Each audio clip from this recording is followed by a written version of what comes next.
Bueno, damos comienzo a este ciclo de charlas organizada por los no docentes de la Facultad de Ciencias Humanas. Esta es la 10ª charla, Políticas de contraste a las violencias en la universidad. En este caso nos va a acompañar Gisela Gianbernardino, que es docente, investigadora de nuestra casa de estudios y militante. Gise, te agradecemos ya de entrada por hacernos esta charla, por darnos tu tiempo. Así que bueno, lo dejo en tus manos. Muchas gracias. Bueno, muchísimas gracias al espacio que viene organizando estas charlas. Gracias por la posibilidad de compartir algunas cosas. Muchas y muchos de ustedes seguramente ya en otros espacios me habrán escuchado y habremos debatido o compartido. Creo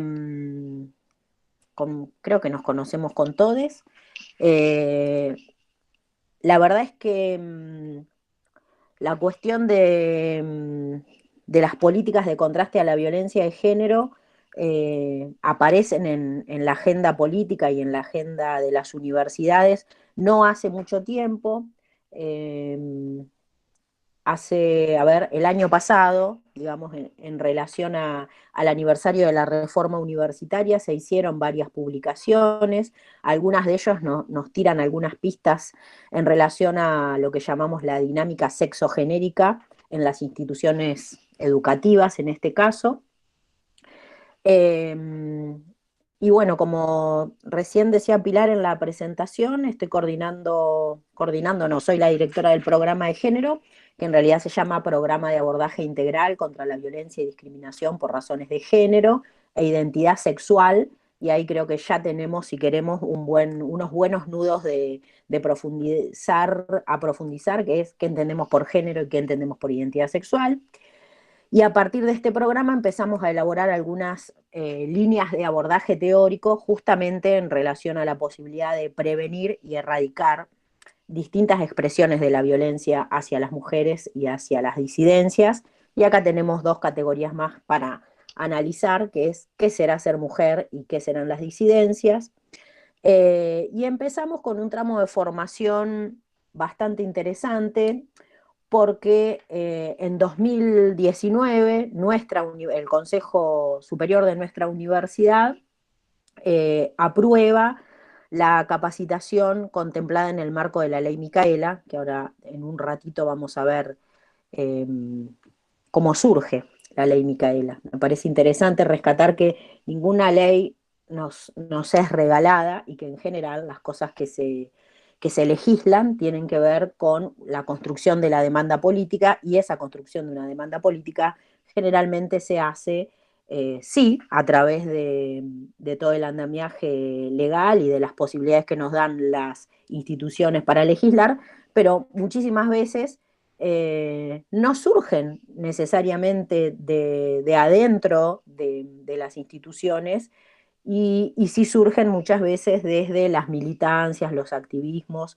como decimos muchas veces, desde las plazas y las calles, impregnan los recintos legislativos, como en los últimos años muchísimas de la legislación que tiene que ver con la ampliación de derechos a disidencias y a mujeres ha tenido justamente este ejercicio de ciudadanía de empezar a pedir a los gritos muchas veces algunas leyes. Estoy hablando de los 2000, por ejemplo, la ley de identidad de género, eh, la ley de matrimonio igualitario, bueno, mucho más actualmente, las leyes de cupo, la ley de cupo trans.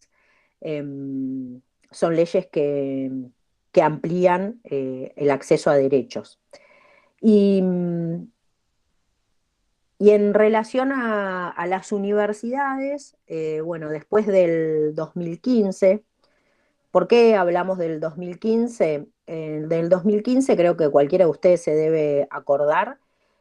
Salimos a las calles por primera vez como sociedad argentina, horrorizadas. Creo que en Tandil fue la marcha más impresionante que vi.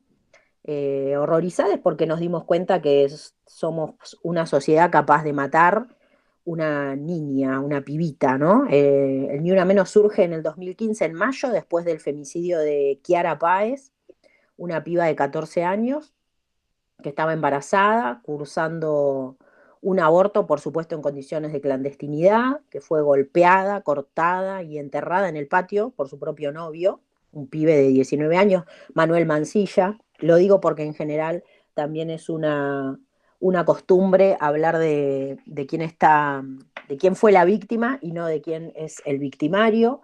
El pibe tuvo como cómplices a sus padres, a su papá y a su mamá, fue condenado a 21 años de prisión, pero, y acá vamos a introducir otro tema vigente, que es por qué es necesario la capacitación en género para las distintas áreas estatales, inclusive para la justicia, y vuelvo al caso de Kiara Páez. El pibe, que como dijimos, la golpeó, la cortó y la enterró en el patio de su casa, fue condenado a 21 años de prisión, pero la Corte Suprema de Santa Fe hace 2 años que no confirma esto y entonces la causa se encuentra a resolución de la Corte, se llama. Eh, Eso dio justamente curso a una reacción de la sociedad. Y de ahí empezamos, creo, a mirar con ojos de espanto los datos de femicidios y seguimos en esa, lamentablemente, en esa curva de que cada 18, 20, 22 horas una mujer es asesinada en Argentina en manos de un varón. Eh, ¿Cómo surge después de esto, que nos sensibiliza, la ley Micaela, que es la ley 27.499, que también surge a partir de un femicidio, el femicidio de Micaela García en 2017, 2 años después?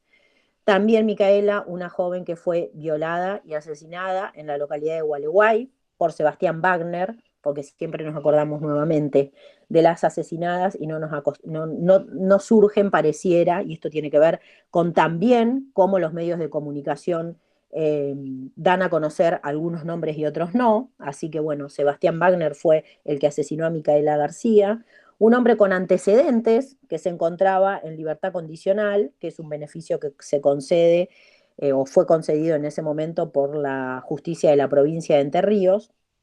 Y bueno, a partir de estos horrores creo que la sociedad argentina ha podido dar cuenta de necesidades también en la modificación de cómo funcionan las instituciones. La ley Micaela justamente establece la capacitación obligatoria en la temática de género y violencia contra las mujeres y las disidencias para todas las personas que desempeñan en la función pública, en todos sus niveles y jerarquías, en los poderes ejecutivo, legislativo y judicial de la nación.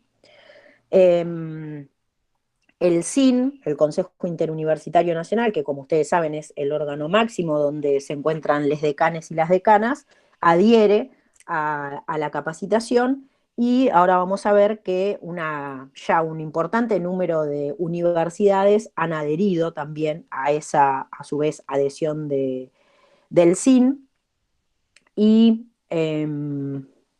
después dijimos, en 2015 tenemos el Ni Una Menos, en 2017 el femicidio de Micaela García, en 2018 aparece o constituimos, vamos a decir, la red interuniversitaria de género, perdón, se constituye en 2015 y se va institucionalizando hasta que, y cómo se constituye también es importante saber, se lanza en 2015 la red interuniversitaria por la igualdad de género y contra las violencias en la Universidad de San Martín, y ahí participaban más de 20 universidades, facultades e institutos, que fue una iniciativa medio inmediata, porque fue en septiembre y el Ni Una Menos fue en junio, de las feministas que estábamos trabajando en la universidad.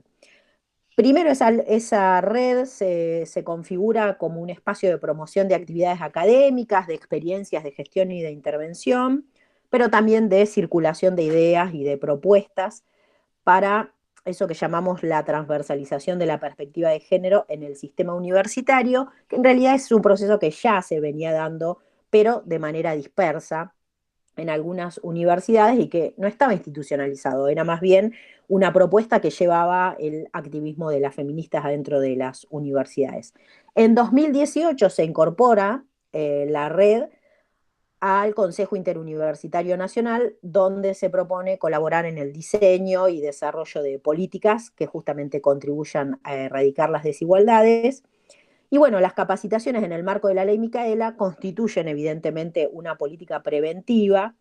Por eso decimos que es necesario que todo el sistema universitario la lleve a cabo. Después vamos a ver un videíto que tira algunos datos, pero hasta el momento, según un relevamiento de la RUGE, que es la Red Interuniversitaria de Género contra las Violencias, el 82% de las universidades ya adhirieron y el 49% comenzaron a capacitar a las autoridades. No sé si saben, pero nosotros acabamos de terminar el cuarto encuentro de capacitación, nos falta uno de cierre, a todas las autoridades de UNICEN, donde participaron sistemáticamente entre 90 y 102 personas, que es todo rectorado, todo vicerrectorado, decanatos y secretarías.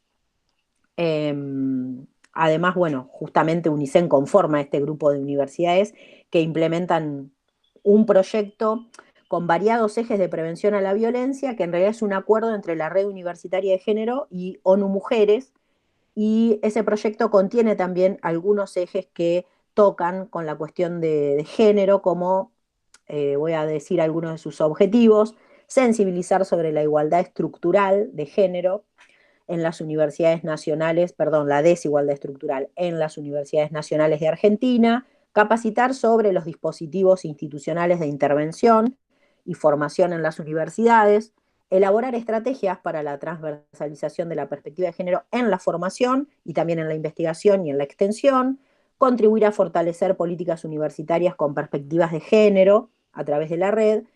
Y bueno, la verdad es que el compromiso último es aquel de construir universidades libres de estereotipos y de violencias por razones de género. En ese camino estamos y creo que esta iniciativa que ustedes nos han eh, invitado a compartir tiene que ver con esto.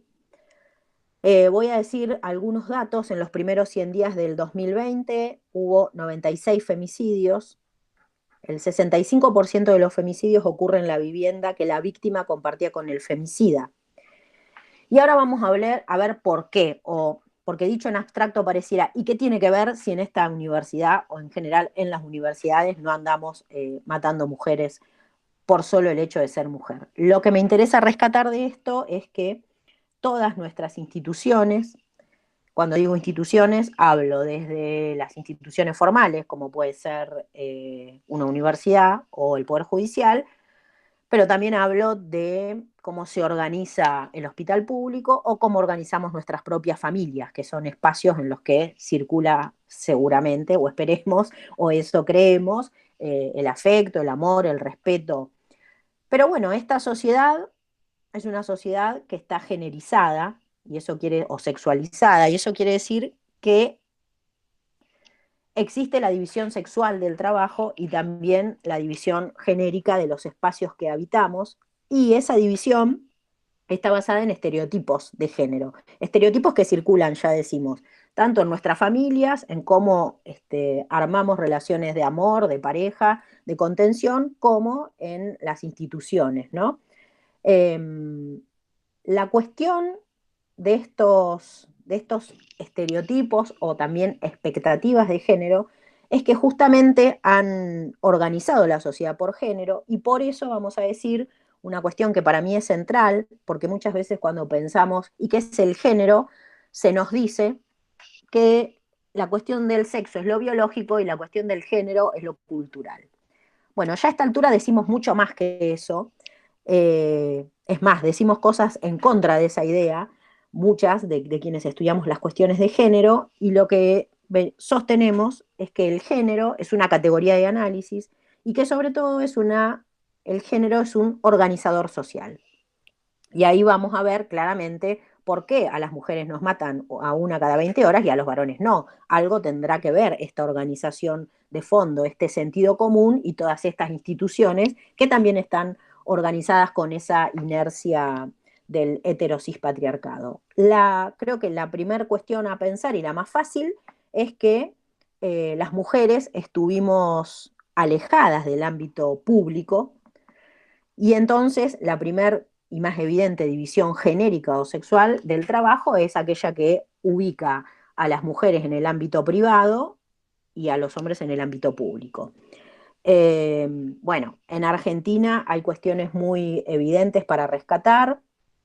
Las mujeres no participábamos en la vida política no solo como candidatas, digamos, pensemos en desde cuándo votamos las mujeres, ¿no? El sufragio femenino es una ley de 1947, por lo tanto, eh, no es solo simbólico, es muy material el heteropatriarcado y en cómo organiza la vida social. Seguramente, mientras yo voy hablando, ustedes pensarán en muchos otros ejemplos que espero que podamos compartir. Y entonces, no solo las candidaturas o la asunción de cargos de gobierno, sino la mera participación como electoras nos ha sido vedadas hasta hace muy poco tiempo, ¿no? Esta misma división genérica, si ustedes piensan, se, se alarga, digamos, o impregna también las profesiones, los deportes. Si pensamos en profesiones, también muchas veces las profesiones en las que hay más mujeres que varones tienen que ver con profesiones de cuidado, como que extendemos nuestras tareas de cuidado que hacemos generalmente o hegemónicamente, están organizadas así las familias, aquello que sabemos hacer en casa, enseñar, cocinar, cuidar, hacernos cargo de los adultos mayores y de los niños, eso que llamamos justamente los trabajos de cuidado, muchas veces se extienden en nuestras profesiones. Entonces, la mayoría de las trabajadoras sociales, les trabajadores sociales son mujeres, de las maestras son mujeres, de las enfermeras, digamos, podemos ir pensando eh, que también esos prejuicios, estereotipos y expectativas nos organizan hasta el propio deseo, ¿no? De lo que queremos ser. Bueno, también en la universidad hay división en los ámbitos disciplinares en los cuales que están habitados o no por varones y por mujeres. Bueno, por supuesto me interesa rescatar justamente esto de las tareas de cuidado, de cuánta cosa nos hacemos cargo las mujeres y cómo también esa división generalizada del trabajo organiza el uso del tiempo. Eh, si, si pensamos en el trabajo doméstico, que es un trabajo no remunerado, y pensamos en las horas promedio dedicadas a actividades que componen el trabajo doméstico no remunerado según sexo, eh, yo estuve mirando algunas publicaciones. Justamente el trabajo doméstico no remunerado implica las tareas relacionadas con los quehaceres domésticos, el apoyo escolar y el cuidado de personas. Tres cosas que generalmente hacemos las mujeres. Ustedes ahora que están en sus casas más tiempo, seguramente lo del apoyo escolar lo estarán viviendo fuertemente y en general son las mamás o las mujeres de la familia las que se eh, cargan también con esa tarea, ¿no? Las tasas de participación, que son datos objetivos y que tienen que ver con una encuesta que se hizo, las tasas de participación refieren a la población total y a los tiempos promedio de la población. Yo acá tengo un cuadrito, por eso estoy mirando para acá, y les voy a tirar algunos datos. Trabajo doméstico no remunerado en la jurisdicción de Buenos Aires. Los varones se dedican al trabajo doméstico no remunerado, voy a repetir, los quehaceres domésticos, el apoyo escolar y el cuidado de personas, hay una tasa del 3,4, mientras las mujeres le dedican un 6,4, o sea, casi el doble. A los quehaceres domésticos, estoy hablando de tasas de participación, los varones tienen una tasa de participación en los quehaceres domésticos de 2,5, las mujeres de 4,3. En relación al apoyo escolar, los varones tienen una tasa de participación del 1,9 y las mujeres del 2,2. Y en relación al cuidado de personas, los varones tienen una tasa del 3,7% y las mujeres del 6,2%. Entonces, estas tasas de participación en estas tres actividades que tienen que ver con el uso del tiempo en trabajo no remunerado, esto es muy importante, que no nos paguen por hacer este trabajo, los varones tienen una participación del 49% y las mujeres del 72,9%. Esta marcada dedicación al trabajo no remunerado de las mujeres, por supuesto, evidencia la mayor posibilidad de autonomía económica de los varones. Me interesa que vayan quedando algunas nociones como la de autonomía, porque justamente para pensar en política, para revertir violencias, la cuestión de la autonomía, de devolverle la autonomía a una persona que ha sido víctima de violencia, tiene que ser pensada en términos integrales y no solo simbólicos.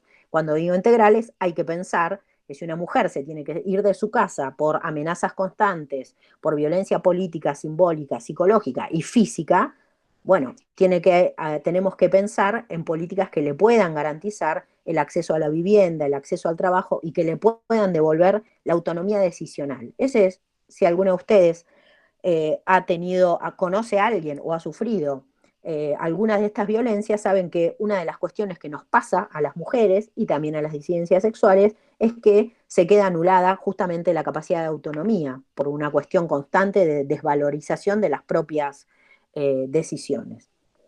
Bueno, esto también, la cuestión de cómo usamos el tiempo, evidencia al género como un organizador social y también como un distribuidor de poder. Esta es otra de las nociones que me interesa presentar, que es una postura. Habrá muchas otras, pero creo que lo más interesante de entender a la categoría género es entenderla como un distribuidor de poder. En ese sentido, en el espacio político y decisional, en general, los varones detentan las posiciones decisionales y las mujeres y las disidencias no. Por lo tanto, podemos decir que el género, como categoría de análisis, es también una relación social, ¿no? Más que es ser varón o mujer. Y además distribuye, dijimos recién, es un organizador social, es un distribuidor de poder y además es un distribuidor inequitativo de riesgos. Por eso existen los feminicidios y las violencias, la violencia callejera, las violencias domésticas, y están enfocadas en mujeres o en masculinidades no hegemónicas, generalmente masculinos no heterosexuales. De eso estamos habituadas y habituades y hemos participado quizá cuando éramos chicas, cuando no éramos tan chicos, de hacer chistes, bulinear, como dicen ahora les pibes, a varones gays o a mujeres más con expresiones de género más masculinas o a mujeres lesbianas. Se hacen chistes, mínimo se hacen chistes. Lo otro es golpes, eh, bueno, amenazas, violaciones correctivas a lesbianas, violaciones a varones gays. De eso hablamos cuando hablamos de el género es un distribuidor de poder y es un distribuidor de riesgos. Y en esta organización social y en este sistema heterosexual, quienes quedamos en condiciones de muchísima mayor vulnerabilidad somos las mujeres y las disidencias sexuales. Esta distribución de poder y de riesgos y de posibilidades de autonomía de las decisiones respecto de la propia vida, marca dos caras, y esas dos caras son les sujetes, vamos a decir, subordinades y les sujetes que detentan privilegios.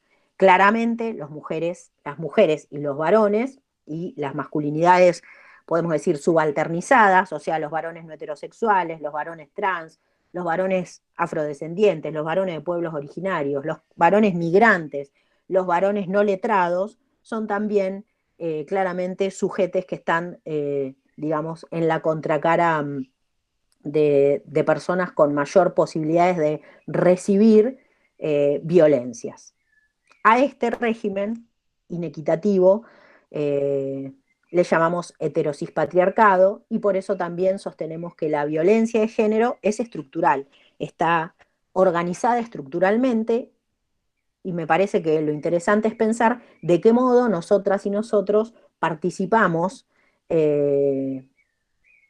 reaccionando, digamos, o apoyando y siendo muchas veces cómplices. El sentido común es un cómplice en esto que hay que empezar a ejercitar y poder tener una visión un poco crítica respecto de nosotros mismos y de que hacemos con esas nociones que muchas veces van en contra justamente de, van en contra de desmantelar el heterosis patriarcado como productor de riesgos. En relación a las dinámicas sexogenéricas en el sistema universitario, me interesa pensar con ustedes cuáles roles justamente se diseñan para las mujeres o cuáles roles diseñan para las mujeres y para la población LGTBI, aquello que llamamos los umbrales de tolerancia al patriarcado. Los datos muestran que, si bien el sistema universitario tiene una deuda en relación a la igualdad de género, si bien la cantidad de estudiantes y egresadas mujeres en el sistema universitario supera las de varones, estos son datos también de la Secretaría de Políticas Universitarias, si bien la cantidad de estudiantes y egresadas mujeres supera la cantidad de varones, los cargos más altos en dirección, docencia e investigación corresponden mayoritariamente a los hombres, y es esta una tendencia que se prolonga luego en el mundo del trabajo. Evidentemente, el sistema universitario que recibe a las mujeres reproduce métodos discriminatorios existentes en estos otros órdenes de la vida social. Y acá hay una cita mía que les quiero compartir. El primer gran consenso es que aún en situaciones de violencia sexista, la división sexual de la sociedad, es que aún, perdón, sin situaciones de violencia sexista, la división sexual de la sociedad genera desigualdades sociales. Y este solo dato nos propone una agenda de trabajo hacia dentro de las universidades. Así que acá quisimos hacer un poco referencia a las estrategias para evidenciar los mecanismos por los cuales circulan los códigos de género en la universidad, mecanismos que son invisibilizados, y en tal sentido voy a retomar una autora que es Feijó, cuando dice: si bien las mujeres pudieron sortear en sus estudios su condición de género y graduarse en proporciones más altas que los varones, tuvieron que enfrentar otro tipo de contrariedades, en un sentido predictoras de las que encontrarán fuera de la educación superior. Básicamente, se toparon con una oferta educativa ciega a los problemas de género, con currículas cuyos contenidos neutros y a veces discriminadores en términos de la condición femenina suponen una cientificidad universal y por lo tanto masculina. Las estudiantes también tuvieron que superar ciertos sexismos de los compañeros y de las agrupaciones políticas y de los procedimientos para la conformación de los cuerpos de gobierno universitario. Estos mecanismos no funcionan a través de violencias explícitas, no estamos diciendo que nos golpean para que no nos candidateemos o para que no estemos en una cátedra, sino más bien lo que hacen es organizar modelos de exclusión hacia las mujeres en el simple hecho de que continúan la inercia patriarcal y sexista que constituye las instituciones a las que hicimos anteriormente referencia, que son casi todas las instituciones en las cuales nos organizamos como sociedad. Y ahí pensar un poco que esto no es casual, que tiene que ver con una historia de las sociedades, y que esto va a traer a colación Diana Mafia, que es una filósofa feminista, cuando ella sostiene que el sujeto político, el ciudadano y el sujeto de conocimiento de la ciencia moderna se constituyen entrelazados y comparten un modelo dicotómico que a la vez organiza una jerarquía genérica al suponer características masculinas, universales y superiores respecto de aquellas que estereotipan lo femenino como lo débil, lo abstracto o lo complementario.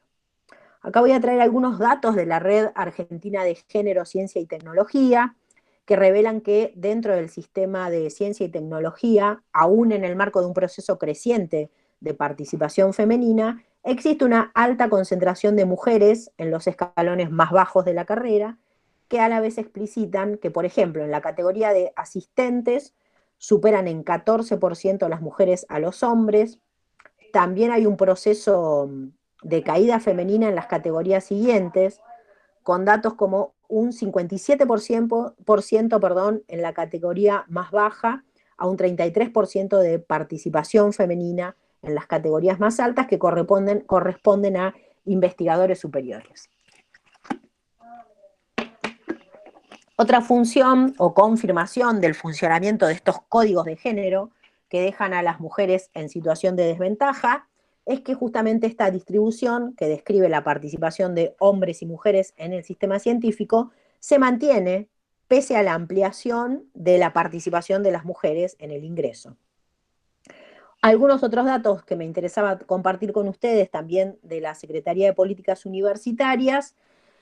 El 48,72% de los docentes universitarios, de les docentes, son mujeres, el 48,72%, pero esa proporción alcanza solo el 38% en la categoría de titulares, el 45% en los adjuntos, el 52% en jefes de trabajos prácticos y el 54% en ayudantes de primera. Estos números derivan de un estudio de mujeres directivas en las universidades nacionales que muestran que a medida que se asciende en el nivel jerárquico, disminuye el número de mujeres. Bueno, ni hablar de las disidencias sexuales, digamos, cuántos rectores, decanes o titulares de cátedras gays encontramos, o trans, ningunos, ¿no?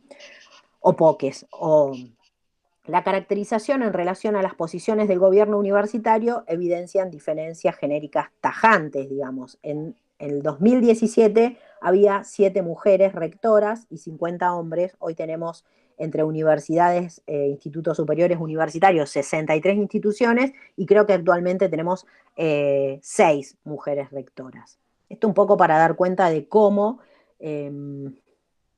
podemos empezar a leer los órdenes sexogenéricos adentro de nuestras universidades o de las instituciones en las que trabajamos en relación a el género, a también la organización de la vida social y sobre todo a cómo sí los estereotipos y las expectativas de género ordenan cualquier tipo de institución. Veíamos recién, ordenan la familia, que es un ámbito sexoafectivo, y ordenan también las instituciones para las cuales nos damos eh, políticas de funcionamiento. Por lo tanto, si esa organización social está armada, bueno, la invitación es obviamente a empezar a desarmarla y ahí es donde les convoco y pienso que eh, cada institución puede tener o puede ser más vulnerable en uno u otro de esos espacios o de esos momentos para ver, bueno, en qué intersticio le metemos ahí una mechita para poder ir armando políticas de contraste a esta violencia. Yo no sé si ustedes eh, tienen algún diagnóstico desde el espacio de no docentes que habitan, desde el espacio del gremio, desde el espacio identitario, digamos, que podamos compartir y que podamos analizar a la luz de alguna de estas categorías. Y por el momento nada más, me gustaría que si está el videíto El para video. compartir Mm. y después abrir a preguntas que pueden ser de cualquier tipo y de las cuales no voy a tener, por supuesto, todas las respuestas, pero las podemos ir buscando o podemos ir anotando buenas preguntas para otros encuentros. Muchas gracias. Bien, Gise, gracias. Ahí comparto el video.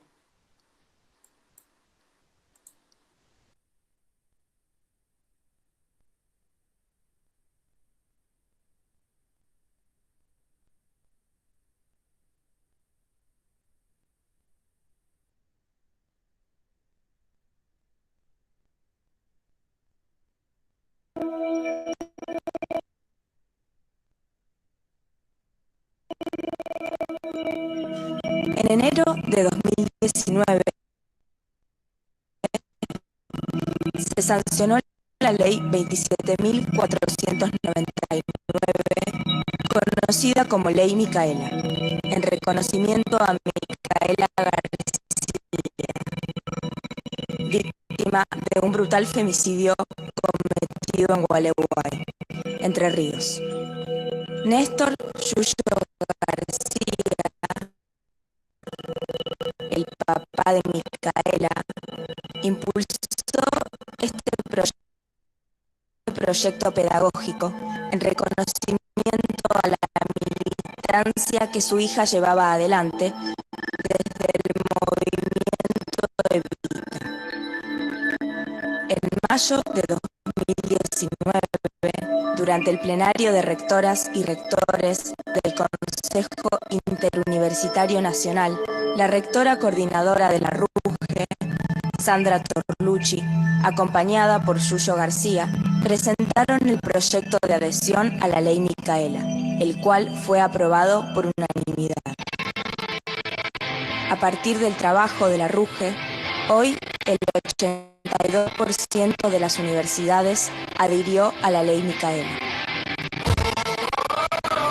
La aplicación de la ley contempla capacitaciones obligatorias en género y violencias, destinada a autoridades, docentes, no docentes y estudiantes.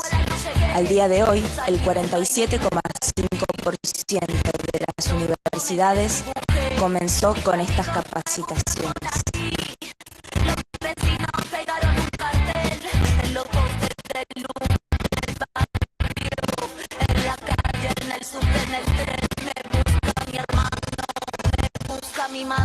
El futuro es sin violencia y con igualdad de género.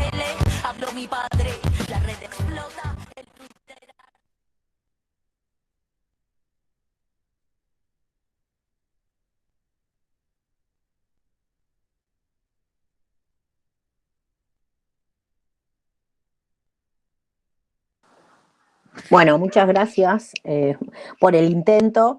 La verdad es que en la página web de la RUGE pueden encontrar algunos de estos videos donde comparten experiencias y bueno, y se tiran algunos datos en relación justamente a algunas de las políticas que están siendo, por suerte, institucionales en el ámbito de las universidades.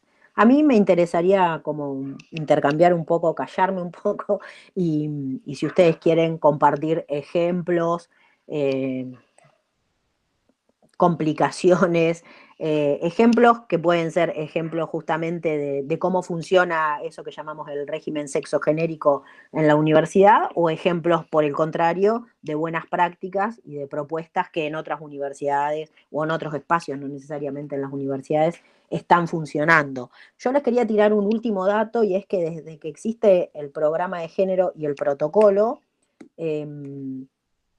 o sea, hace 3 años, en los últimos 2, y ahí por ahí me corrige Graciela, pero creo que los números eran 49, 50 y pico denuncias hemos tenido en nuestra casa de altos estudios. Las denuncias tienen que ver con situaciones de violencia, de acoso, de estereotipo, en las distintas unidades académicas, algunas entre el claustro estudiantil, o sea, compañeros varones hacia compañeras mujeres, y algunas entre docentes a docentes y a no docentes, o entre docentes a estudiantes, y también en el claustro no docente.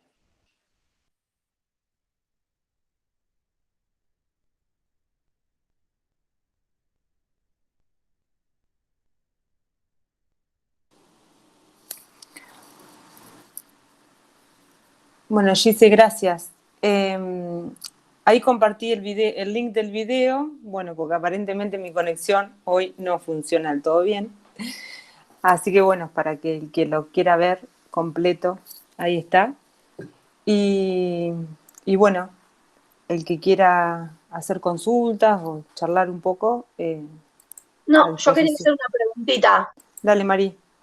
No, porque Gise habló y recién decía que no sabía si nosotros teníamos algún diagnóstico. Y por un lado pensé, bueno, tal vez alguna facultad ya le presentó algún diagnóstico, y si no, saber cómo podemos hacer de repente para llevar a cabo uno.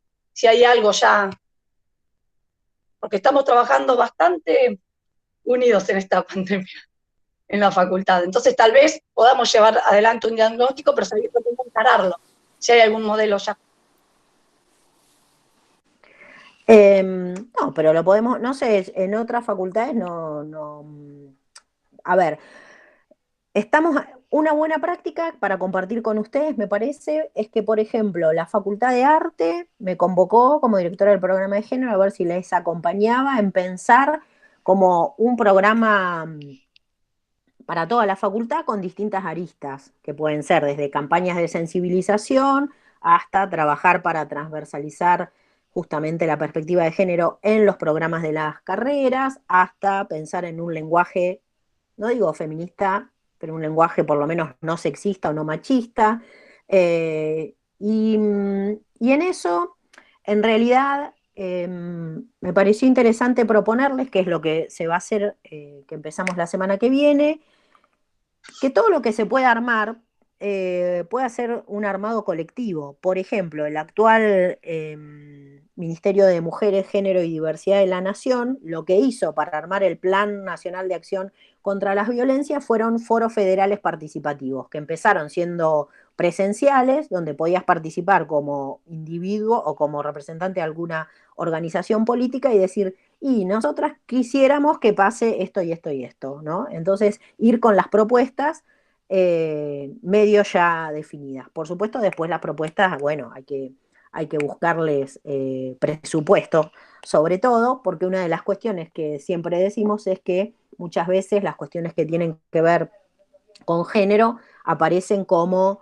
optativas, ad honorem, y entonces nunca hay como un compromiso que a veces es retórico, pero ya todas sabemos y todos que si no aparece el presupuesto es muy difícil llevar adelante solo a través de la militancia eh, algunas políticas. Y esto también tiene que ver con que las mujeres ya estamos habituadas a que no nos paguen, por lo que hablábamos al principio de la charla, que es hacemos el trabajo doméstico no remunerado. Hay una teórica feminista, Silvia Federici, que dice eso que llaman amor es trabajo no pago.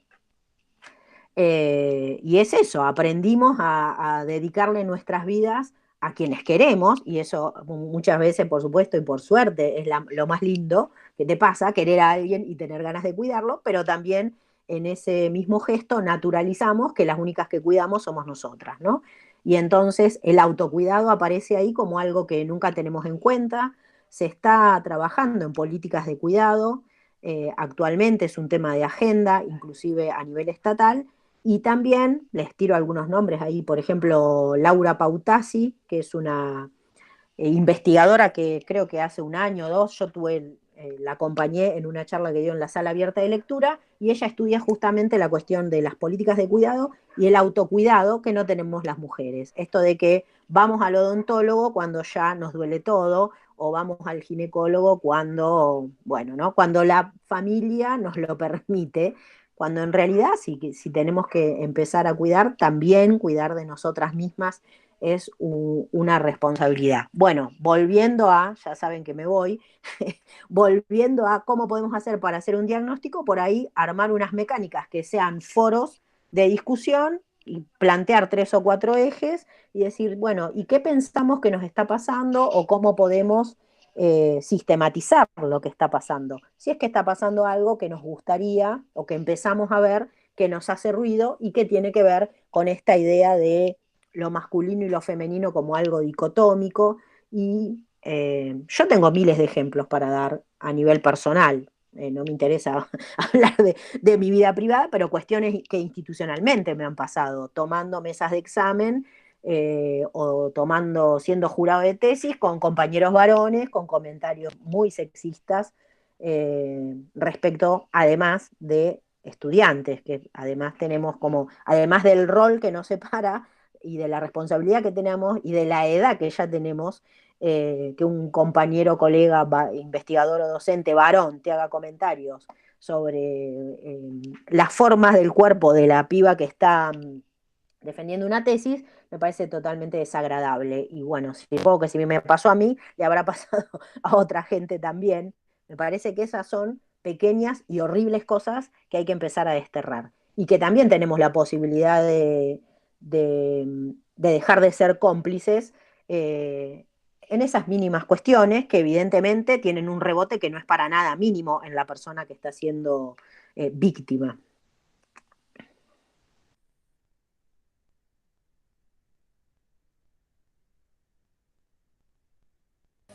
Voy a pedir la palabra. Hola, G, de mi vida, ¿cómo estás?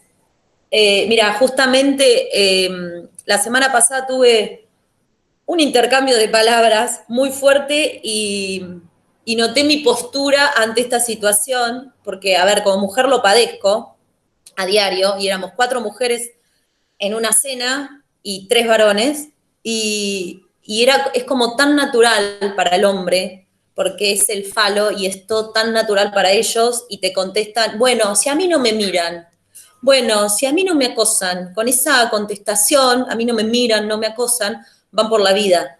Y uno, a mí me pasa, yo les decía, yo siento tus ojos mirándome el culo, perdón a los varones, sorry, y siento tus ojos mirándome las tetas. Ay, bueno, pero es como mirar una casa. Ellos lo tienen todo tan así como, ay, normal, todo tan naturalizado, y terminé discutiendo, pero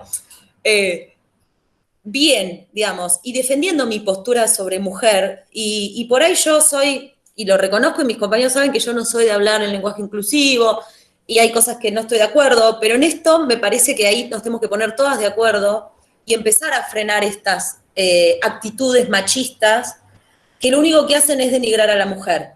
Digamos, yo tengo hijas, le pasan a mis hijas, le pasa a todas, nos pasa. En cualquier edad, a ver, yo tengo 43 y vengo padeciendo desde que tengo tetas, desde los 14, que me sigan y me miren las tetas. Son mis tetas y es mi culo. Perdonen, ¿no? Pero es como que, nada. A ver, piensan que yo tengo culo para que vos me lo mires. No, es mío y me gusta a mí y lo salgo a mostrar porque a mí me gusta, no para que vos me lo mires. Bueno, nada, lo tenía que decir. Eso, nada más. Gracias. No, es que estamos muy acostumbradas a esto que decís, las mujeres desde chicas, a la observación. Bueno, imaginemos un cuerpo feminizado como un cuerpo trans. Las mujeres trans, eh, yo tengo amigas trans, no lo digo para decir, tengo amigas trans, sino que he compartido salir a la calle en Tandil y es inevitable la mirada de todo el mundo, de los niños, porque llaman la atención, porque son grandes, porque son exuberantes, porque muchas veces están luqueadas de una manera más extravagante, porque están también imitando el ideal de mujer, el ideal heterosexual y el ideal que es un ideal para los varones en general. Ni siquiera muchas veces opera también en la idea que tenemos de nosotras mismas las mujeres y de lo que deberíamos ser. Esta cuestión de pensar que los varones naturalmente tienen habilitada la mirada, y no solo la mirada, sino, bueno, las opiniones. A ver, yo también siempre me gusta aclarar que no tengo nada en contra de los varones, que tengo muchos amigos varones, y que del heteropatriarcado, como ejercicio de poder, participamos también las mujeres. Muchísimas veces las mujeres tenemos una mirada crítica hacia nuestras propias compañeras mujeres. He escuchado a mujeres decir, no me gusta trabajar con mujeres porque es un quilombo. Creo que eso es un ideal que hay que salir a rebatir. Yo trabajo hace años con mujeres, me gusta una vida al femenino, digamos, con compañeras de trabajo mujeres, con compañeras de estudio mujeres, y esos son estereotipos, o sea, puede haber varones o mujeres que sean más chusmas o más violentes o más discutidores.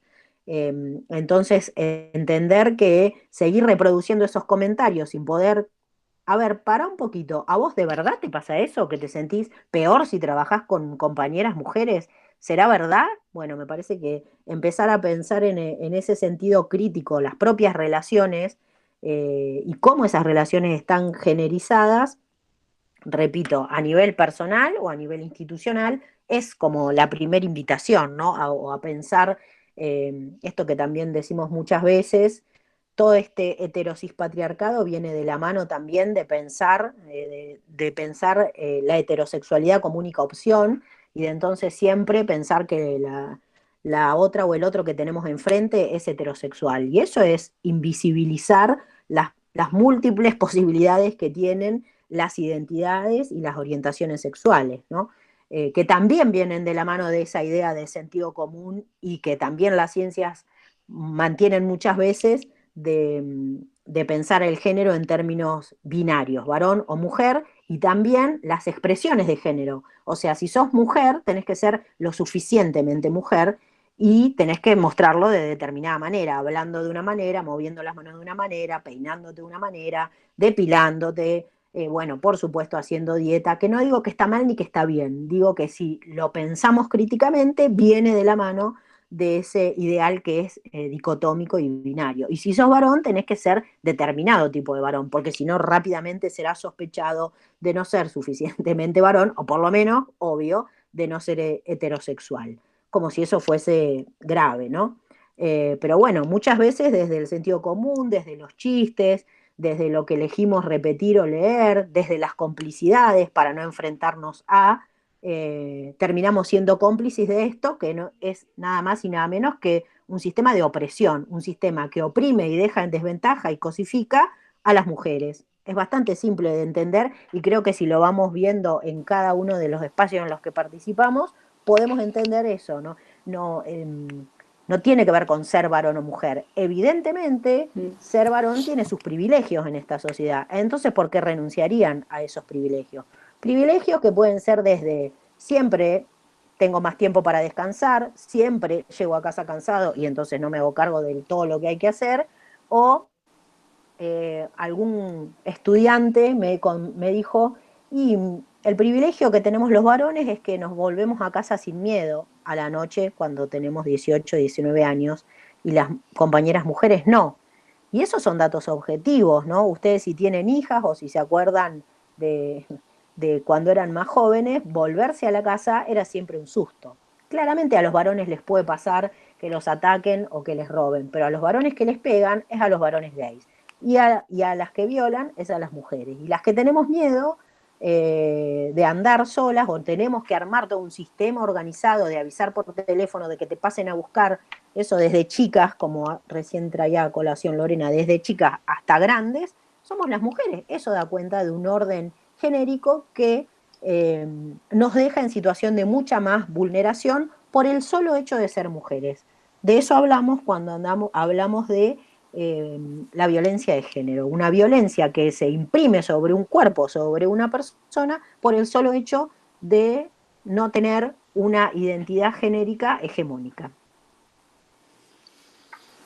Sí, por ahí a mí me preocupa un montón cómo hacer para poder dejar atrás toda esa estructura, porque yo también en un punto me he sentido muy machista en mi pensamiento. Que ahora he abierto mucho más mi mente y es más, mis hijos me enseñan mucho más porque ellos están abiertos y para ellos es algo normal, que para mí quizás en otro momento no. Entonces lo que me preocupa es no caer en eso de ese pensamiento, de que está bien porque es hombre, o por qué, o esto también lo que me preocupa mucho también es cómo se visten las niñas. Que muchos ven que si, no sé, un top, no sé, por decirlo, no pueden usar porque eso ellas están provocando. Y no es así. Si ella se siente cómoda, así, ¿por qué no dejarla que use eso? El problema está en la mente del otro, que le parece que lo está provocando. ¿Por qué eso como que está tan arraigado en muchas generaciones atrás y nosotras es como que tenemos que tener herramientas? Por eso yo digo, qué útil y qué importante es todo el tiempo sensibilizar, todo el tiempo, en todo momento estamos así. No sé, a mí me ha pasado que yo misma he caído en esto, por eso digo que muchas veces caigo en que digo, ay, eso es un pensamiento mío machista, no sé, o por ejemplo, estamos hablando con Tiago y por ahí una vez me acuerdo en un noticiero, eso me quedó tan patente, en el noticiero habían pasado así, se habían casado dos personas, la cual, el que, no sé, yo no, no sé bien cómo hablar inclusivo, o sea, por ahí ahora voy a decir de alguna manera, pero no estoy como acostumbrada, pero no tengo nada mal de eso, pero bueno, ¿qué era? Si vos lo ves, parece un varón, pero en realidad era una mujer y al revés. Entonces, el que mostraba ser un varón, en realidad, si vos lo ves, parecía mujer y al revés, ¿no? Entonces, Tiago me dice, y mirá, mamá, eso. Yo sí, le digo, ¿viste? Porque él era mujer y ahora es varón y él, no, mamá, me dice, eso no es así. ¿Por qué me decís que? Bueno, entonces él mismo me daba, me enseñaba que no era de esa manera, porque uno tiene una estructura tan metida que en las mismas palabras te enredás o no sabes cómo, y ellos la tienen más clara que cualquiera de nosotros. Entonces yo digo, qué importante es cómo hacerlas, cómo dar a conocer, tener información y no caer en eso, porque es como que la costumbre o no sé, pero esto, ahora que están creciendo mis hijos y que Tiago tiene 10, Maya tiene 7, yo los dejo libremente hacer lo que tengan ganas, porque creo que es una manera de ellos sentir confianza en ellos. Y por ahí me han dicho, familiares o no, ¿y qué, lo dejás usar eso? O el TikTok. Ay, pero la dejás hacer esos videos tan chicas y que sale al mundo por ahí, qué sé yo. Pero ¿qué problema hay? Si es su forma de expresarse, pero no, y entonces a veces quedás como ahí, está bien, no está bien. Y entonces siempre es como que estás en un conflicto, pero ¿por qué? Por la mirada del otro. Pero por eso digo, qué importante cómo tener información y poder saber bien de estos temas y poder sensibilizar y empezar a cambiar nuestra mente. En algunos casos, en otros no, obviamente. Pero sí, todas estas cosas ayudan un montón también, me parece. Pero bueno, no, eso era como Sí, de empezar, hablamos un poquito con Pilar, y a mí me parece, justamente le dije, a mí no me interesa convencer a nadie, sí me interesa, o sea, puede haber 1000 versiones de qué entendemos por género. Yo comparto lo que a mí me parece que puede resultar útil para revisar nuestras propias prácticas y discursos. Y en ese sentido volvemos vos hablabas recién de tus hijes y de la autonomía, que es justamente lo que veníamos hablando, que hay que recuperar para salirse muchas veces de ser víctima de violencia, la autonomía en las decisiones, la autonomía en cómo nos vestimos, en cómo hablamos, y evidentemente hay muchas prácticas que son cómplices de la no autonomía. Y la mayoría están muy impregnadas en el sentido común. Como decías vos recién, muchas veces nos entrampamos en las palabras, porque nuevamente ahí aprovecho, porque el lenguaje también es un lenguaje heterosexista y machista, porque lo que no se nombra, como sabemos, se invisibiliza. No sé, no puede ser casual que no tengamos cuerpos trans en la universidad, más allá de que ya sabemos que tienen unas vidas que les hacen casi imposible terminar la escuela. Eh, ¿Cuánto es violenta una sociedad que hay instituciones que no están preparadas para recibir cuerpos que son distintos de los cuerpos hegemónicos? Nada más que eso.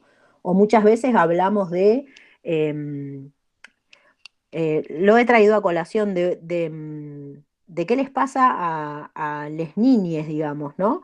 Con esta cuestión. Y ahí a veces comparto un escritito que en realidad es en forma de poema, pero yo la voy a decir como me la acuerdo, que es, que dice más o menos así, el niño judío sale a la calle y lo agreden por ser judío. Vuelve a su casa y su familia judía le dice, bueno, el mundo está equivocado, pero vos acá tenés una comunidad y un apoyo. O el niño negro sale a la calle y la sociedad lo discrimina. Vuelve a su casa y su mamá y su papá le pueden decir, bueno, el mundo está equivocado y vos sos tan digno como el resto. Y el niño gay sale o la niña gay y es bardeado por sus propios compañeros o por gente desconocida inclusive, pero cuando vuelve a su casa no se anima a decirle a los padres. O sea, también esto de que los niños gays nacen en la trinchera contraria, porque nacemos todos de familias heterosexuales. Y lo digo porque vos trajiste a colación el tema de tus hijes, ¿no? Y de la crianza, de lo importante que es el diálogo. No sé si no sé si ni siquiera si es la aceptación, pero sí una escucha activa y un permitir autonomía. Porque muchas veces he escuchado decir, no, a mí no me gustaría que sea gay porque va a sufrir. Como que los heterosexuales no sufrimos, más vas a sufrir si no podés ser auténtico, genuino, si no podés expresarte, si no podés amar, si no sos, digamos, hay sufrimientos que no se los vamos a evitar nunca. Y esa me parece, esa excusa de porque va a sufrir, que es más una cuestión nuestra, digamos, de los adultos que de los propios pibes que están creciendo. Y ahí me parece que también tiene una cuestión interesante, todo el activismo de mujeres y disidencias que ha empezado a mostrar que la vida tiene muchas opciones, y también la cuestión de la implementación de la Ley de Educación Sexual Integral con perspectiva de género en aquellas escuelas donde se está aplicando, ¿no? Me parece que el heterosis patriarcado es tan fuerte porque está apoyado en millones de reglas, de instituciones, inclusive en el lenguaje. Y que bueno, entonces, todo esto que vos decías, Pilar, recién, o Lorena, que hay que contrarrestar, hay que contrarrestarlo por todas partes, desde el lenguaje, desde lo estructural, desde las ciencias, desde el sentido común, desde el humor, desde las prácticas, desde lo discursivo, y sobre todo desde el feminismo. Es más que nada eso, una invitación a revisar el propio ejercicio en la vida, el propio ejercicio de autonomía en las elecciones, y a poder visibilizar algunas dinámicas que siempre dejan a alguien en una situación de opresión o de cosificación o de mayor vulnerabilidad. No es más que eso.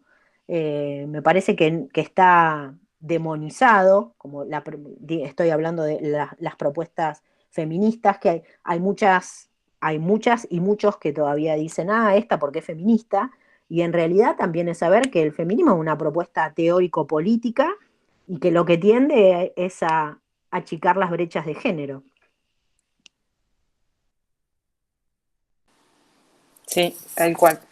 ¿Clara? Bueno, realmente interesante.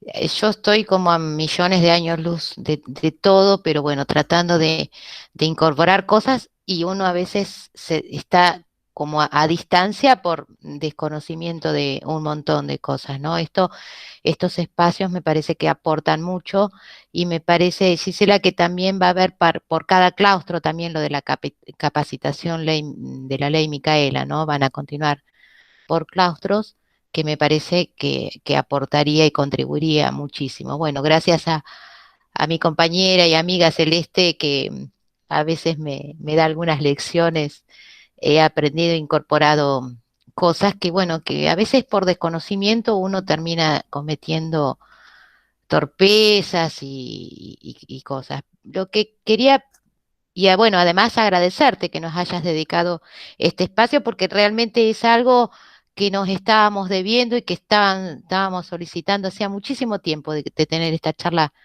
con vos, Gisela, que realmente nos, nos, o sea, nos sentimos como en casa, además con vos y todo, ¿no? También eso contribuye muchísimo a estos espacios. Lo que quería preguntarte, que se me ocurre, pero bueno, no sé, capaz que no tiene ningún gollete, pero digo, ¿qué aporta el feminismo a la perspectiva de género? Si hay alguna así. Sí, en realidad la perspectiva de género es una herramienta teórica de los feminismos. Digamos que hay otras, por ejemplo, la perspectiva de derechos humanos. Bueno, el feminismo abraza la perspectiva de derechos humanos y le va sumando algunas cuestiones. La perspectiva de género deriva más directamente como herramienta teórica de la propuesta de los feminismos. Hablo de los feminismos en plural, justamente porque se reconocen como un movimiento que va creciendo a partir de, inclusive, de señalar y de impugnar los propios errores, ¿no? Yo estoy convencida que es el movimiento más vivo en este momento y el movimiento que tiene más posibilidades de construir, o de, por lo menos, de demandar claramente políticas que tiendan a una sociedad más justa, más equitativa, más equilibrada. Otra de las nociones que brinda también, o que nos han regalado en algún momento, los feminismos negros, por eso hablamos de feminismos en plural, hay feminismos chicanos, feminismos villeros, feminismo comunitario, ecofeminismos, bueno, de todo eso hay hay una noción, una categoría de análisis muy interesante que ustedes van a empezar a escuchar, porque una vez que la viste, esto de las lentes violetas, ¿no? Te las ponés y empezás a ver por todos lados dinámica sexogenérica, en tu casa, en tu pareja, en lo que lees, en lo que ves, en las canciones que escuchás. Eh, Piensen que difícilmente ustedes han visto novelas o han leído poesías o han escuchado canciones que no hablen de la heterosexualidad. Siempre parece que es de un varón hacia una mujer o de una mujer hacia un varón. Eso es parte de invisibilizar las diversidades o las disidencias. Y una de las nociones que a mí me parece muy interesante es la noción de interseccionalidad. O sea, así como hablamos de perspectiva de género, la perspectiva de interseccionalidad se suma también para brindar luz a este tipo de dinámicas, y la voy a tratar de explicar. En realidad, en los 70 en Estados Unidos se empieza a consolidar un feminismo que, no, que resiste a ser un feminismo de clase media, urbano y blanco, y es un feminismo que encarnan las mujeres negras, y sobre todo las mujeres negras lesbianas. Y empiezan hay una colectiva que se llama la Colectiva del Río Combahee, que empiezan a producir material teórico también. Y una de las cuestiones que dicen, por eso hablo de las impugnaciones del propio feminismo a los otros feminismos, es, che, ustedes están hablando de la mujer, están hablando de la mujer blanca, letrada, urbana, de clase media, profesional. No están contemplando que así como el género es un eje de opresión, o un vector de opresión, existen también la raza, la clase y la etnia como vectores de opresión. Entonces, esos vectores de opresión intersectan en un cuerpo, en una subjetividad de distinta manera. La opresión que puedo tener yo como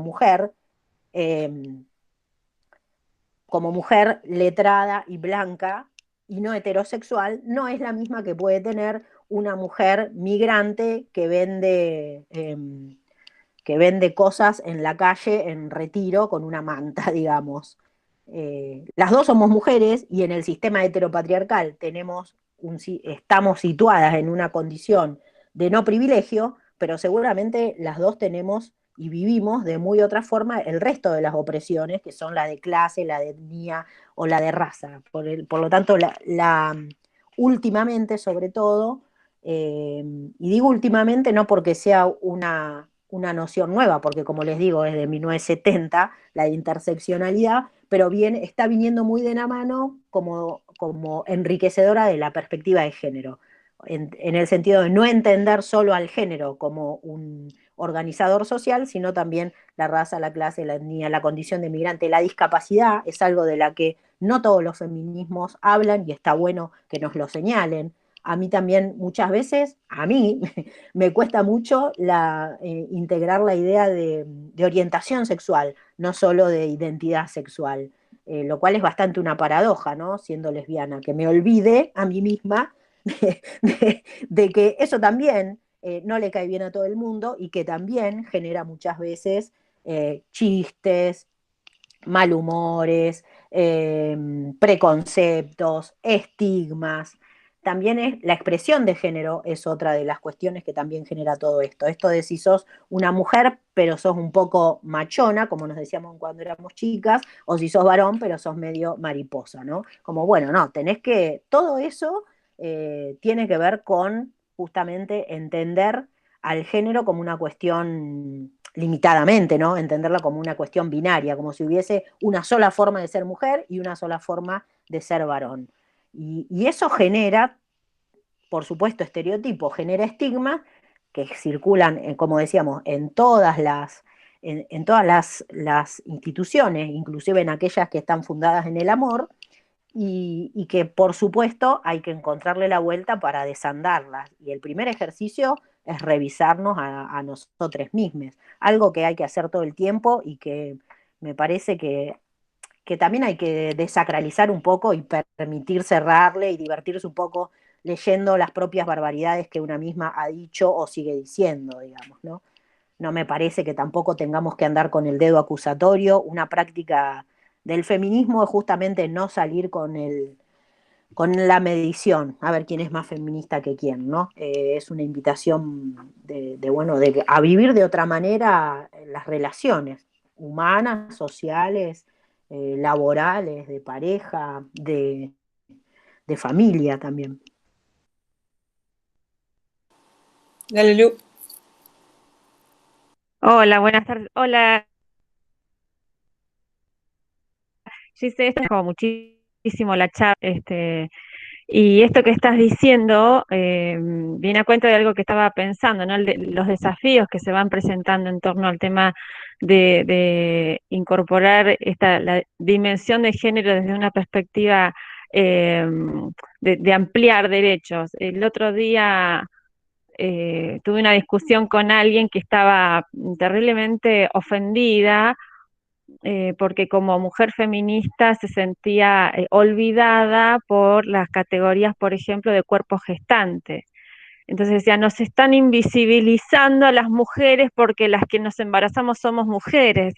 Bueno, y este es el desafío, ¿no? De entender qué implica el concepto de cuerpo gestante y que eso no implica negarle la identidad a nadie, sino por el contrario, visibilizar, sumar y dar equidad a simplemente experiencias humanas diversas, ¿no? Me río porque tuve la misma discusión con alguien que además con una periodista, digamos, que se supone que, bueno, para Sí. quienes no saben, el proyecto de ley de aborto legal, seguro y gratuito, en un momento, porque se presentaron muchos proyectos, hablaba de las mujeres, y en otro momento hubo todo un reclamo, nuevamente con esta dinámica que tenemos los feminismos, de poder incorporar también a los varones trans, que son cuerpos gestantes, o sea, que son biológicamente, se les asignó, y digo, no, esto se les asignó, porque cuando vos nacés te lo asignan, te ponen la etiqueta de es varón o es mujer por unos detalles biológicos, vamos a decir, pero digo, también eso es una construcción, ¿no? Entonces el médico dice es varón, o ahora antes, desde que se sabe a través de las ecografías, y ya ahí empieza toda una máquina de construir la identidad en relación al pene o a la vagina, ¿no? Y entonces la idea de poder incluir en los derechos sexuales y no reproductivos a varones o a mujeres, el modo de decirlo era cuerpos gestantes, no importa si sos varón, perdón, si sos mujer o si sos un varón trans que podés gestar. Y ahí me parece también, voy a tirar en el principio hablé de heterosis patriarcado, y muchas veces no se entiende qué es el término cis, que en realidad proviene de la química y tiene que ver bueno, con un proceso por el cual algo se transforma, pero sigue siendo idéntico a sí mismo. Y cuando hablamos, nosotras en Argentina tenemos leyes, entonces no podemos pensar barbaridades, digamos, ¿no? La ley de identidad de género habilita justamente a que vos reconozcas tu identidad. Y el término trans tiene que ver con nací mujer, pero nací mujer. Nací con estas características biológicas. Entonces la medicina y la justicia dicen que soy mujer, porque es así, es una operación de asignación, la justicia, porque me van a inscribir, y en la medicina dicen que soy mujer, pero yo me identifico con el otro sexo, entonces soy un varón trans. Yo creo que acá no hay nadie trans, entonces somos todes cis. Somos mujeres cis y varones cis. Cissexual es el término por el cual se designa a quien se reconoce su concepción o su idea, su subjetividad genérica, coincide con aquella que le fue asignada al momento del nacimiento. Entonces yo me siento mujer y cuando nací me dijeron que era mujer, soy cissexual. Porque siempre es muy fácil poner la etiqueta en los otros, ¿no? Entonces decir, les trans. Bueno, nosotros también tenemos una etiqueta. Y esto también se ha discutido mucho. ¿Por qué agregan una etiqueta más? Y porque esto se llama, y está muy discutido, hacer un uso estratégico de las identidades. Un uso estratégico político. Para vos interlocutar con el Estado tenés que tener una identidad. En Argentina, por ejemplo, la identidad de mamá. Empecemos por Madres de Plaza de Mayo, seguimos por Madres del Dolor, Mamá Cultiva, Es una identidad que nos ha permitido plantarnos frente al Estado y pedirle cuestiones, derechos, ¿no? Y entonces, qué sé yo, los pueblos originarios también, a partir de esa identidad de pueblo originario, pueden plantarse como interlocutor político frente al Estado. Por supuesto, aquello que llamamos las diversidades o disidencias sexuales. Ponerse una etiqueta de gay o de lesbiana no es divertido para nadie, pero ha permitido obtener derechos. Por ejemplo, casarse, el matrimonio igualitario. O, por ejemplo, no tener que judicializar tu identidad, porque sabemos que hasta el 83, creo, la Organización Mundial de la Salud tenía dentro de la lista de enfermedades a la homosexualidad. No hace nada. Entonces, cuando decimos que las ciencias también han influido en crear estereotipos y en crear estigma, es esto. Bueno, la Organización Mundial de la Salud, que la andamos mentando como que por suerte la tenemos, a veces, bueno, por otro lado, hasta hace muy poco tiempo nos tenía catalogados o catalogadas como enfermes. Y entonces eso hacía que tengas que pasar por todo un tratamiento, no solo medicinal, sino también que judicializar tu identidad. Hoy les niñas o no, o les grandes que quieren llamarse con un nombre que aparentemente no corresponde, o vestirse con otro, no, con otro estilo que pareciera que no es el que corresponde al género que le fue asignado cuando nació, no tienen que pasar por un juicio. Hasta hace poco, hasta antes de la ley de identidad de género, o sea, hasta los 2000, había que judicializar esa decisión. Y esa es una ley que tenemos en Argentina y que es una ley muy progresista respecto del resto del mundo, donde todavía, pensemos si no es un organizador social y de poder, el género o la identidad genérica, donde hay países que está prohibido, que está penado inclusive por cadena perpetua, y hay otros países en los que está vige la pena de muerte por la homosexualidad. Entonces, la justicia y la medicina son dos ciencias que a la vez han sido muy cómplices y siguen siendo en muchos países de las violencias por motivos de género. Muy por el contrario, porque las ciencias se mienten neutrales, muy por el contrario, no son neutrales. Ni la medicina, ni la psicología, no son neutrales al género, ¿no? Tienen efectos muy concretos. Bueno, podría hablar de muchas cosas más, pero es tarde.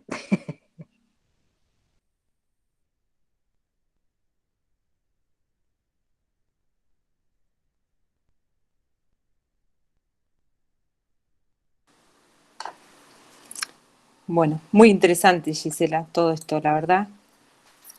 Muy bueno. Da para mucho más. Bueno, no sé, siendo las 7:30, no sé si alguien más quiere aportar algo, alguna experiencia, alguna pregunta. ¿Algún hombre? ¿Cómo se sienten con esto del feminismo o algo así, como una opinión? ¿Varones se aceptan? Sí, sí, Ariel.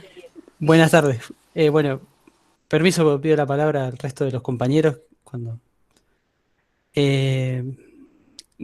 Bueno, primero, muy interesante la charla. A mí me queda la duda, en mi caso, cómo, capaz que en mi lugar de varón, cómo poder discutir estas cosas o charlarlo, mejor dicho, pues ya lo hemos intentado con mis compañeras, que ellas capaz que culturalmente piensan que todo lo que hoy está o todo lo que hoy tienen es por mérito propio y que esta cuestión del movimiento feminista no sirve porque ellas, nada, han ganado sus lugares en la universidad y demás y bueno, no les interesa tener este tipo de charlas. Y tal vez llevándolo a números estadísticos, como hablaba Gisela, capaz que está culturalmente y acompañado con eso, porque por ejemplo, no sé, en mi secretaría, creería que el 90% de los no docentes somos mujeres, y quedando un 10% solamente para varones, y los cargos directivos, de vuelta, el 90% son mujeres. Creo que solamente tenemos un director varón de los cargos directivos, los cargos de jefatura lo mismo,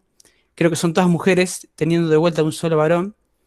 Y después, bueno, son casi todas, sí, mujeres, y lo mismo, bueno, pasa, sí, en todos los niveles. Sí, sí, sí, no tengo el número exacto, pero está por ahí. Y nada, y ellas como que dicen, bueno, yo tengo mi lugar, sé si mi lugar, mi profesión, mi carrera acá adentro, y no sentía todo este movimiento, y capaz que estas discusiones a veces, o estas charlas les cuesta.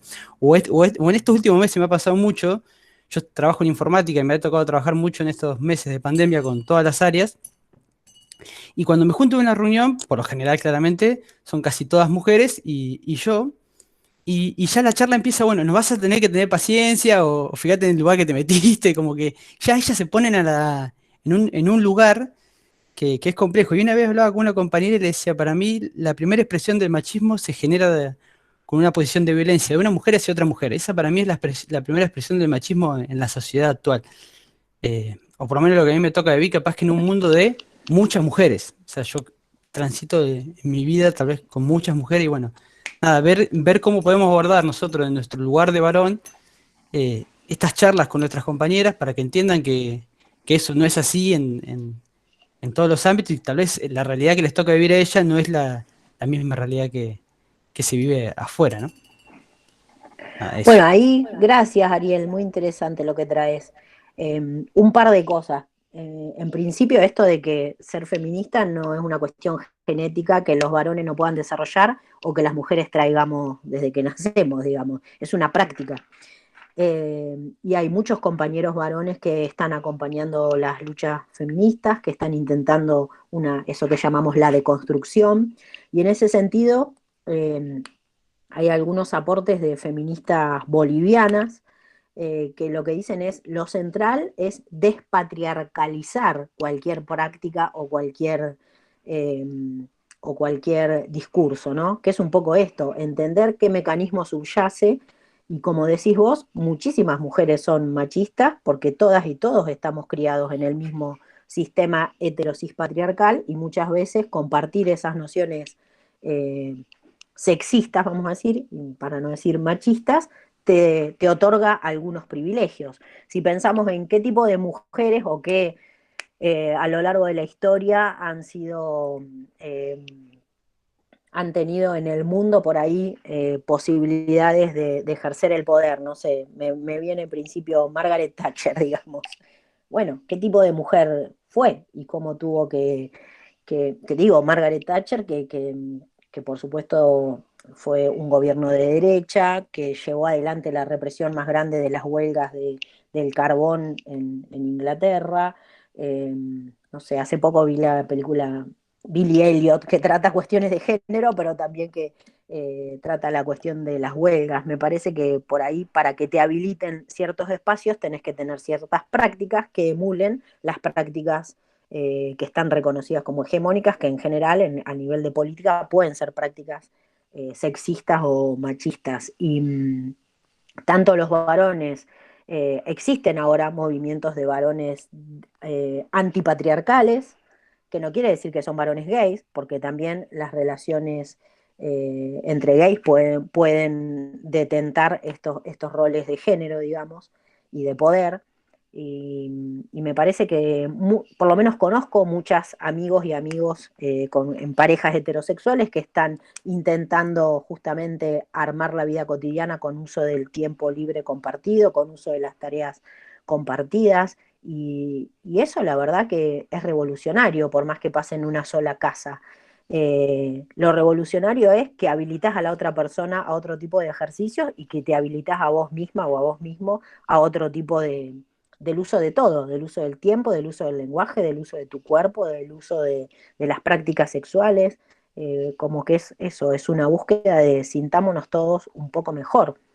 Y muchísimas veces yo también discuto con compañeras mujeres cuando escucho decir estas cosas, que no, trabajar con mujeres es peor, o que las mujeres, y viste cómo son. Ya cuando escucho viste cómo son, me pongo como loca. ¿Cómo son? Porque eso es nuevamente universalizar una idea y no tener en cuenta que la verdad es que somos todas y todos distintos, por suerte. Y que el primer desafío es asumir nuestras propias inercias, digamos, y ver por qué hago esto. O sea, muchas veces hay una encuesta que es ¿cuándo te diste cuenta que sos heterosexual? Que siempre a las personas no heterosexuales se les pregunta, y si se lo preguntamos a las personas heterosexuales, ¿cuándo te diste cuenta que sos heterosexual? ¿Qué sé yo? Como que lo dieron por hecho todos, mi abuela, la maestra de jardín, yo misma, y nunca me lo pregunté. Entonces también está bueno como permitirse ponerse un poco en crisis y afrontar esas cuestiones. Y después, bueno, bancarse las propias respuestas también.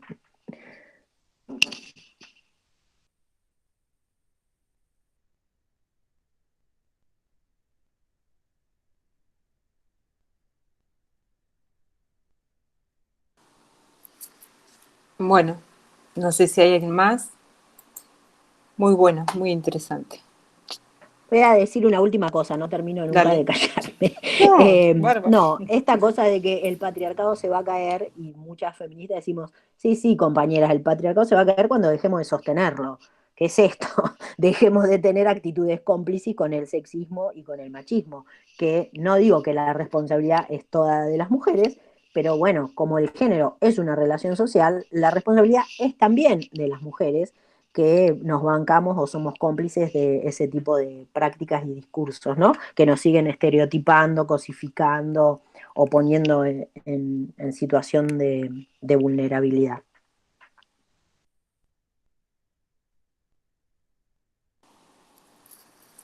Sí, tal cual.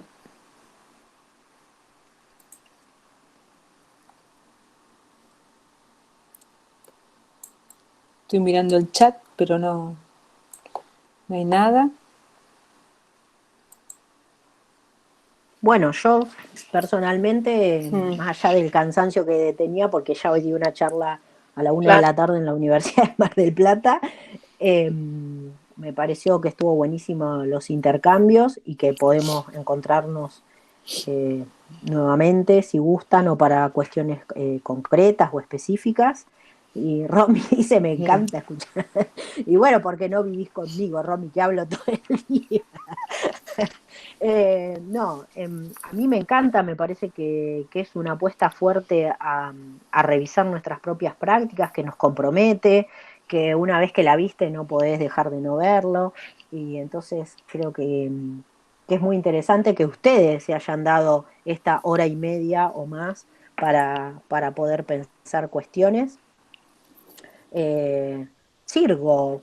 Mm, Bueno, mucha gente, porque yo estoy desde el celular porque me explotó la cámara de la compu, así que no veo mucho a la gente que hay, pero les agradezco a cada una, a cada uno. Para mí siempre es una alegría, además, encontrar gente que, como decían ustedes, es como sentirnos entre casa y podemos entonces decirnos cosas y decir, yo esto no lo entendía, aquello no sé qué, o vengo discutiendo, o la verdad es que hasta hace muy poco, o inclusive hoy mismo, sigo pensando cosas que no tienen que ver con los feminismos o con las perspectivas de género. Me parece que la invitación nuevamente es a revisarnos y a hacer el ejercicio, nada más. Lu. Ay, no me había desmuteado. Por ahí, no sé, estuvo buenísimo hoy y creo que a cada uno, mientras íbamos escuchando, se nos aparecían millones de situaciones, de todas las cosas que se conversaron. Y concretamente por ahí, bueno, el tema me apasiona, poder continuarlo con algún tipo de cuestiones específicas que hacen a nuestra práctica cotidiana. Bueno, ahora hay en este tipo de situación particular, pero por ejemplo, al claustro no docente, la cuestión de, bueno, ahora el cupo trans que ha sido aprobado, no sé si se podría buscar algún espacio para conversar en una segunda parte con vos, Gisela, Sí, y la cuestión del tema del lenguaje, ¿no? Que a nosotros como en nuestro lugar de trabajadoras y trabajadores nos llega algo concreto como es elaborar un documento, un papel, para poner en papel un acto administrativo y bueno, toda esta cuestión del lenguaje inclusivo, incluyente, también hacia nuestra práctica. por ahí se podría pensar como temáticas a futuro para nuevas segundas o terceras partes que se puedan hacer. Podemos organizarnos Sí. otra. Sí, se habla. Respecto de cupo laboral trans, armamos una comisión. En realidad fui convocada por un proyecto de extensión de las facultades sociales que se llama CHESIDA, es un proyecto de larga data, y la idea era pensar más algo que exceda, digamos, solo el cupo laboral trans, y que podamos pensar en ingreso, permanencia y graduación para trans o para cuerpos no hegemónicos, que evidentemente no circulan por nuestra universidad. Y respecto de lenguaje incluyente, tenemos 3 facultades que ya tienen sus ordenanzas, que son distintas. El trabajo que se hizo en Humanas para mí es genial. Es mucho más contundente. Las otras 2 facultades, que son Arte y Derecho, tienen las ordenanzas o resoluciones, nunca sé cuál es la del Consejo Académico. Pero bueno, Humanas tiene un buen material de discusión. Y ahí, respecto de usar o no, hablar con escribir o no, con la X, con la arroba, con la E o con las y los, me parece que lo importante es, muchas veces escucho que nos referimos a nosotras mismas en masculino, como decimos, cuando uno piensa, y deberíamos empezar a decir cuando una piensa, y esa es la cuestión como más difundida, no reconocerse a sí misma con el universal masculino. Y eso está muy naturalizado, no es un error, está naturalizado. Lo lenguaje incluyente es más bien una apuesta política a visibilizar que el lenguaje naturaliza un orden social en forma sexista, nada más. Y después hay que pensar si te conviene, si no, cómo se puede. Tampoco es para escandalizarse tanto, sin embargo provoca escándalos. A mí más que nada me divierte, digamos, que la gente se escandalice por una E, por una X o no sé qué, pero está bueno que las instituciones lo empiecen a tomar y que por lo menos habiliten el uso. Y ahí digo, cuando la gente dice, no me pueden obligar, no, nadie te está obligando. Si querés seguir siendo cómplice de un sistema como la lengua que invisibiliza al 60% del mundo, podés seguir haciéndolo. Pero bueno, está bueno que pensemos que como institución deberíamos darnos otras alternativas. Y me parece que es una discusión interesante la de lo que nombramos y lo que no nombramos, ¿no? Pero bueno, cualquiera de estos ejes, hay gente que sabe mucho más que yo y que podemos invitar, y que podamos hacer también ejercicios de pensar juntos, ¿no? Y no siempre pensar en que alguien tiene que venir a iluminar. De cualquier modo, claro que reconozco que hay gente que nos interesa el tema y que hemos venido leyendo y desarrollando algunas líneas de estudio, de investigación y de propuestas, que bueno, que como que tenemos algunas cuestiones más saldadas o más pensadas o más digeridas, o que podemos explicar algunas nociones o términos y su utilidad con cierta tranquilidad, y hay gente que le puede resultar más complicado, pero la verdad es que género, en este ambiente vivimos todas y todos, así que no creo que no podamos tener la capacidad de reflexión si tomamos ese compromiso político. A mí también una cosa que me interesaría mucho es tener en primera persona, que ellos mismos cuenten, alguna persona trans o algo, cómo se ha sentido, o en situaciones específicas, más que todo en este ambiente de la universidad. Por ahí invitar a alguien para que ellos mismos nos sensibilicen, digamos, por ahí también sería interesante, no sé, me parece. Así que Gisela, no te vamos a dejar. Vamos a tener varias, me parece. Por ahí organizarnos un poquito más y puntear para trasladártelo a vos y quizás vos nos indiques, o por ahí vos con alguien más, o no. Por ahí sabemos que tus tiempos también están, no son, o sea, que estás muy ocupada.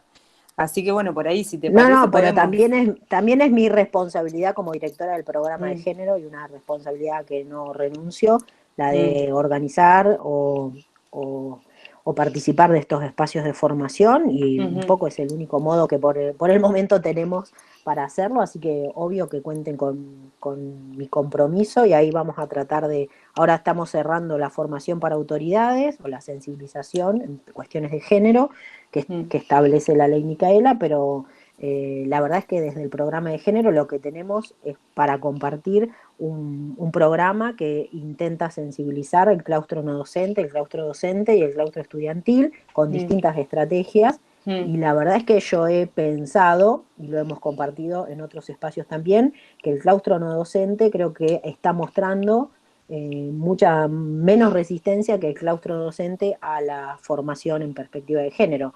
Por lo tanto, estoy entablando conversaciones también con los dos gremios, pero bueno, ojalá podamos compartir un programa de formación o de sensibilización que toquen cada uno de estos temas que nos y les preocupan.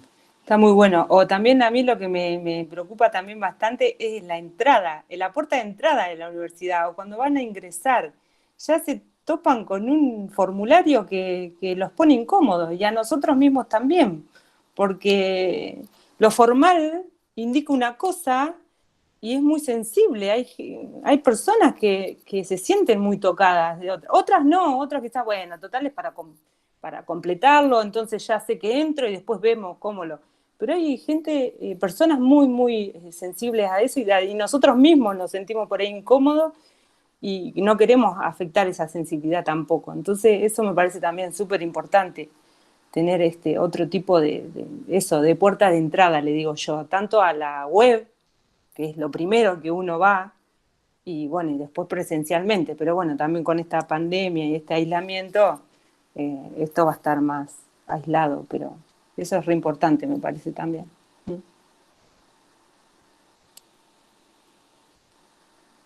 Luciana, ¿querías hablar algo? No, porque estabas pensé que...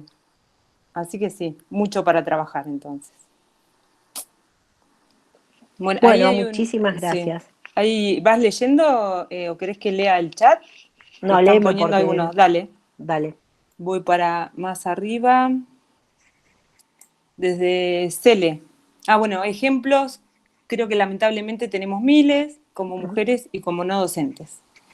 Romy, me encanta escucharte, Gise, gracias por este lindo espacio. Celeste, buenísimo, Gise, gracias por la charla, la próxima hablaremos de cupo trans.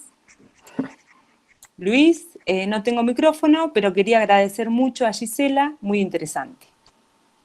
Roberto Sirgo, hola Gise, un placer verte. Luciana, bueno, era para hoy que querías hablar. Alejandra Navarro, gracias Gise. Sí, hay mucho para revisar en cada práctica que llevamos adelante. Lore González, es un placer poder escucharte, haces todo más simple. Horacio, estaría bueno esa experiencia, esta de tener en primera persona alguna trans o... Claudia, las planillas todo el tiempo indican femenino masculino. Y bueno, Horacio, correcto. Pero no sé, Horacio. Esto, de la planilla, tal cual, sí. Bueno, Gise, 1.000.000 de gracias, muy interesante, mucho para trabajar, así que espectacular, sí. Un aplauso. Bueno, muchísimas gracias.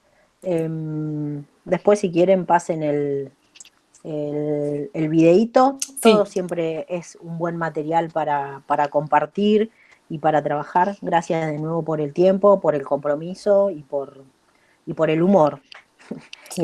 que es otro espacio de batalla que no hay que perder. Bueno, bien. El patriarcado se va a caer, pero hay que dejar de sostenerlo, compañeros. Bueno. Los videos, Gise, quedan en la página. Tenemos un lugar que quedan en la página. Igual te aviso cuando esté. No. Así que, gracias, Gisela. Gracias. Gracias. Nos vemos. Muchas gracias, Gise. Un gusto. Gracias. Gracias. Muchas gracias.